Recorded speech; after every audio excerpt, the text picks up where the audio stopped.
Hello student, मैं किशोर फिर से उपस्थित हूँ कक्षा 10 के साइंस के सिलेबस के साथ। पिछली क्लास में हम लोगों ने केमिस्ट्री का सिलेबस डिस्कस किया था और इस बार हम लोग देखेंगे बायोलॉजी क्लास में क्या क्या चीज़ें मौजूद हैं, क्या क्या देखते हैं बायोलॉजी के सिलेबस में दिया गया है। तो बायोलॉजी के सिलेबस में जो पहला टॉपिक है वह है जैव प्रक्रम से संबंधित। जैव प्रक्रम, जीव किस प्रकार से अपने जीवन का प्रक्रम पूरा करते हैं, कैसे कंप्लीट करते हैं, उन्हें देखना है। जैव प्रक्रम यानी कि लाइफ प्रोसेसेस में, लाइफ प्रोसेसेस, इसके अंतर्गत जीवों की प्रत्येक क्रियाएं हम देखने वाले हैं।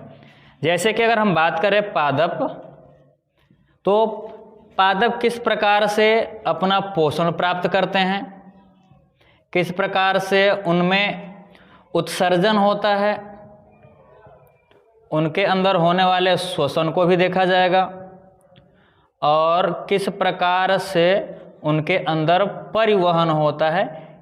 पौधों के श्वसन, परिवहन, उत्सर्जन और पोषण संबंधित सारी जानकारी हम देखेंगे इस चैप्टर में। साथ में हम जंतुओं में भी तो ये प्रक्रम देखेंगे, क्योंकि जीव तो जंतु भी होते हैं, क्योंकि पादप तो होते ही हैं, जंतु भी होते हैं। तो जंतुओं में भी हमें देखना है। सबसे पहले जंतुओं में हम पोषण देखेंगे, पोषण के बाद हम लोग उनमें श्वसन की प्रक्रिया देखेंगे कैसे कैसे कंप्लीट होती है। श्वसन के बाद में हम लोगों ने परिवहन देखना है और परिवहन के बाद में जंतु के अंदर हम लोग उत्सर्जन की प्रक्रिया देखेंगे किस प्रकार से होगा। और इसमें स्पेशली रूप से हमें ह्यूमन का देखना है। जंतुओं में अगर हम इन जैव प्रोसेस की जितनी भी चीज़ें हैं लाइफ प्रोसेस की, उसमें अगर देखना है तो ह्यूमन स्पेशल होगा। पादपों में सारी क्रियाएं हमें देखनी है। तो चैप्टर नंबर 1 जो बायोलॉजी का है उसमें जीव प्रक्रम यानी कि जितनी भी चीज़ें करता है जीव, उन सारे प्रक्रमों को हमें देखना है। जो चैप्टर नंबर 2 है, चैप्टर नंबर 2 ब्रेन से संबंधित है, ह्यूमन ब्रेन से संबंधित है। ये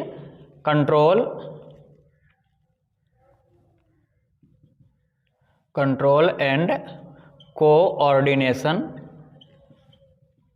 कंट्रोल और कोऑर्डिनेशन में हमें पढ़ना क्या है? नियंत्रण एवं समन्वय, नियंत्रण एवं समन्वय। नियंत्रण एवं समन्वय, इस चैप्टर का नाम सुनते ही हमें समझ में आता है कि व्यक्ति का शरीर किस प्रकार से कंट्रोल किया जाता है, कौन कंट्रोल करता है, कौन कौन से हार्मोन्स निकलते हैं और क्या क्या इनके फंक्शंस होते हैं, ये देखना है हमको चैप्टर नंबर 2 में। यानी कि पादप के बारे में हम देखेंगे कि इसमें अनुक्रिया किस प्रकार से होती है, कौन कौन से इनके अंदर हार्मोन निकलते हैं और साथ में इन हार्मोन्स के क्या क्या फंक्शंस होते हैं, ये हमें देखना है पादपों के अंदर। और साथ में हमें ह्यूमन में भी देखना है। ह्यूमन मतलब कि हम एनिमल की भी बात कर लेते हैं, एनिमल की। तो एनिमल में स्पेशली रूप से आपको ह्यूमन पढ़ना है। ह्यूमन का जो ब्रेन है, ह्यूमन का ब्रेन यह कैसे बना है, मतलब कि इसका पूरा स्ट्रक्चर देखना है आपको। और स्ट्रक्चर के साथ साथ में आपको इसके ब्रेन के पार्ट्स भी देखने हैं, कितने भाग हैं हमारे दिमाग के। साथ में ह्यूमन के अंदर हार्मोन देखना है आपको, हार्मोन कितने हैं व्यक्ति में और कहाँ कहाँ से निकलते हैं। ग्लैंड्स की बात होगी यहाँ पे, एंडोक्राइन ग्लैंड क्या है, एक्सोक्राइन क्या है। ये सिलेबस वैसे तो कोरोना वाले टाइम में कक्षा 10 से हटा दिया गया था, लेकिन अब हमें ये पढ़ना है। जो चैप्टर नंबर बायोलॉजी का तीसरा है वह है रिप्रोडक्शन से संबंधित। हाउ डू ऑर्गेनिज्म रिप्रोड्यूस,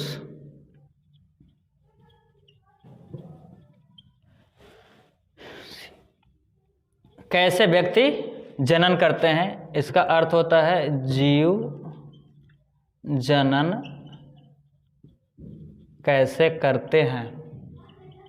जीवों के जनन से संबंधित यहाँ पे हम बातें देखेंगे। एक्चुअली जीवों से जनन संबंधी में 2 बातें देखनी है हमें कि अलैंगिक जनन कौन सा होता है और देखना है हमें कि लैंगिक जनन कैसा होता है। लैंगिक अलैंगिक 2 जनन के टाइप हैं और दोनों हमें देखने हैं। व्यक्ति अपना अस्तित्व बचाने के लिए कैसे काम, जीवों में यानी कि पादपों में भी देखना है आपको और साथ में आपको जंतुओं के अंदर भी देखना है कि रिप्रोडक्शन कैसे होता है। अगर जंतुओं की बात करते हैं स्पेशल हम ह्यूमन का देखेंगे यहाँ पे कि ह्यूमन किस प्रकार से रिप्रोडक्शन करते हैं। जो अगला चैप्टर है चैप्टर नंबर 4 बायोलॉजी का, वह हेरिडिटी है, हेरिडिटी एंड इवोल्यूशन। क्या है हेरिडिटी और इवोल्यूशन में? आपको देखना है कि एक जीव की क्वालिटी उसके आने वाले पीढ़ियों में कैसे जाती है, या फिर उस जीव की क्वालिटी पिछले पीढ़ी से आई है तो उसके अंदर अलग अलग प्रकार की क्या क्या भिन्नताएं आती हैं, और ये देखना है कि ह्यूमन का विकास कैसे होता है। यहाँ पे आप ग्रिगोर जॉन मेंडल का नाम पढ़ोगे। मेंडल के आनुवंशिकता के सिद्धांत, आनुवांशिकी का जनक बोला जाता है इनको,